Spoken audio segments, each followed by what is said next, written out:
أفلا يعلم إذا بعثر ما في القبور وحصل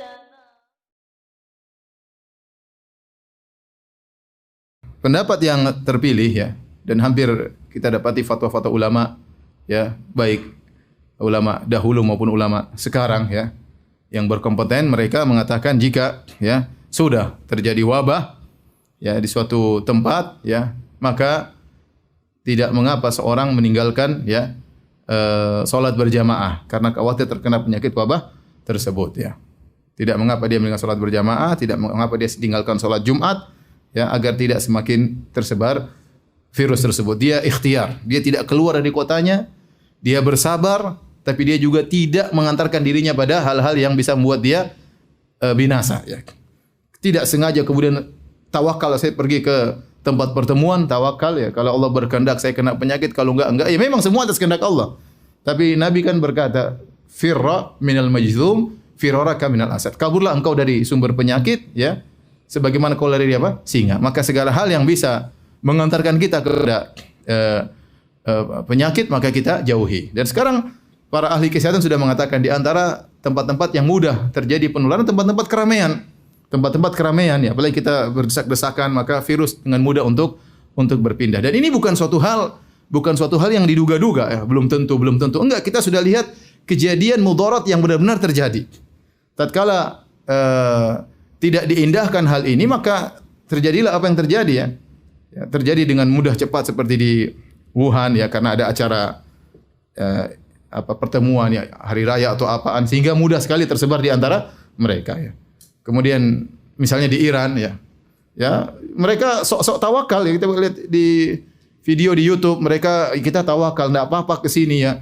Kita tidak akan, tetap saja kita akan ziarah ke kuburan wali-wali mereka, dan mereka mengungkapkan hal itu di dalam YouTube. Jadi seakan-akan sudah kita tawakal, kita mau beribadah dengan gaya mereka tentunya. Akhirnya terjadi apa yang terjadi? Ya, tahu-tahu ratusan meninggal, ya, ribuan orang terkena ya. Jadi maksud saya, kekhawatiran tersebut bukan kekhawatiran yang mengada-ngada, bukan. Kekhawatiran yang benar-benar terjadi. Kalau kita lalai dan kita cuek aja, kita bilang nggak ada masalah, semuanya keluar. Apa yang terjadi? Maka penularan semakin cepat, dan kalau sudah penularan semakin cepat, kita semakin sulit untuk menghadapi. Maksud saya, sebagian orang mengatakan, itu kan hanya kekhawatiran. Iya, itu kalau mungkin di kampung kamu. Tapi kalau di Jakarta yang sudah dilihat oleh pemerintah, gubernur juga sudah bicara, emang mereka bicara omong kosong. Ya. Mereka bicara asal ngomong saja. Mereka sudah melihat hal ini harus dikerjakan supaya mudah menangani penularan virus yang begitu cepatnya luar biasa. Yang begitu cepatnya luar biasa. Sampai sebagian pejabat sudah kena. Ya, maka jangan bilang ini hanya ketakutan. Ini kenyataan, bukan ketakutan ya. Bukan ketakutan, maka kita disuruh untuk menghindar dari kemudaratan. Kata Nabi sallallahu alaihi wasallam, la dharar wala dirar. Jangan seorang menjerumuskan dia dalam kemudaratan, dan jangan beri kemudaratan kepada orang lain ya. Jangan beri kemudaratan kepada orang lain. Oleh karenanya pendapat yang benar ya, bahwasanya ya, berdasarkan dalil-dalil, seorang kalau khawatir terkena penyakit ya, atau khawatir menularkan penyakit ya, maka dia boleh tidak sholat Jumat dan tidak sholat berjamaah. Kita saja nggak tahu kita sedang berpenyakit atau tidak, karena masa inkubasi berapa? Dua minggu. Katanya sekarang virusnya semakin jago, bisa jadi masa inkubasinya bisa lebih panjang.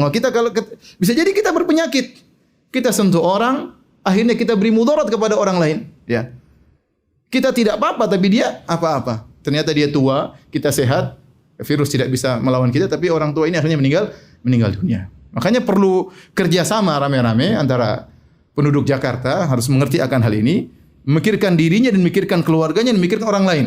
Memikirkan orang lain. Karena kalau sudah penularan sudah begitu luas, maka rumah sakit tidak mampu untuk menangani.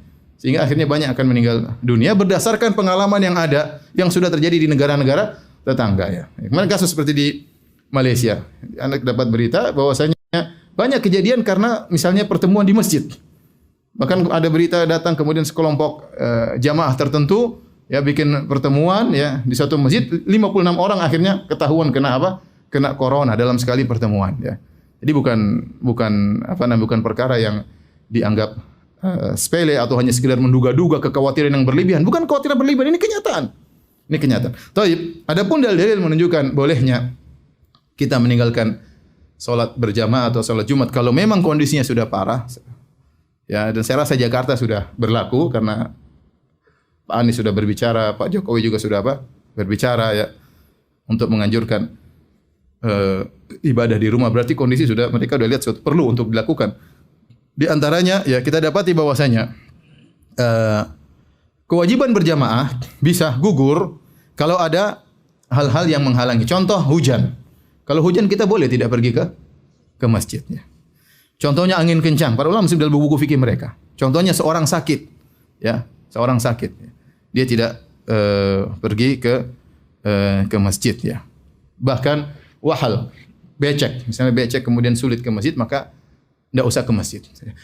Kalau hujan saja boleh orang tidak ke masjid. Yang kalau kita kena hujan kita mati atau tidak? Tidak mati. Kita tidak mati. Kalau kita kelewat becek, baju kita kotor-kotor, kita mati? Enggak mati. Ya, itu saja bisa membuat orang untuk tidak sholat berjamaah. Apalagi penyakit yang ada, yang mungkin enggak kelihatan ya. Tapi ada. Yang bisa saja terkena siapapun ya. Dalam keramaian-keramaian tertentu ya. Maka kekhawatiran tersebut tidak mengapa membuat seorang boleh untuk tidak sholat berjamaah. Di sini ada dua kaidah yang ingin saya sebutkan. Pertama, uzur yang membolehkan untuk tidak sholat berjamaah, itulah uzur yang membolehkan untuk tidak sholat Jumat. Uzurnya sama. Uzurnya sama. Jadi uzur yang membolehkan tidak sholat berjamaah, itulah uzur yang membolehkan untuk tidak sholat Jumat. Ya.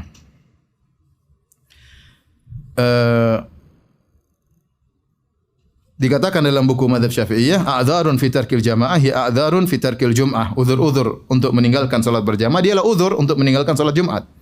Ya, fala tajibul jum'atu ala khaifin ala nafsihi. Maka tidak wajib Jumatan bagi orang yang khawatir tentang dirinya. Khawatir dirinya terkena kemudaratan ya. Entah mungkin ada musuh, entah apa, takut terkena penyakit misalnya.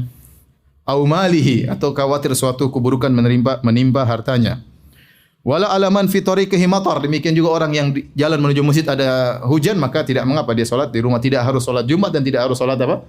Salat berjamaah. Wala alaman lahu maridun yakhafu daya'ahu. Demikian juga seorang yang sedang ngurusi orang sakit, dia khawatir salat Jumat nanti orang ini bisa tambah parah penyakitnya atau meninggal atau yang lainnya, maka tidak perlu dia salat Jumat. Ini yang pertama. Jadi uzur yang boleh membuat kita meninggalkan salat berjamaah, itulah uzur yang bolehkan kita untuk meninggalkan salat Jumat. Dua hal yang satu pembahasan. Kemudian kaidah yang kedua, uzur-uzur tersebut dikiaskan oleh para ulama. Datang dalam sebagian hadis misalnya karena hujan ya. Tetapi para ulama mengumumkan, kenapa kita tidak ke masjid karena hujan? Karena masyaqqah syadidah, karena ada sesuatu yang memberatkan. Kita keluar basah kuyup misalnya, ya sudah enggak usah salat berjamaah. Ya, ternyata sebab ini untuk meninggalkan salat berjamaah bukan hanya pada masalah hujan, tapi diumumkan oleh para ulama, dikiaskan dengan sebab-sebab yang lain ya. Karenanya Nawawi berkata, "Inna babal a'dzar fi tarkil jum'ah wal jama'ati laisa makhsusan."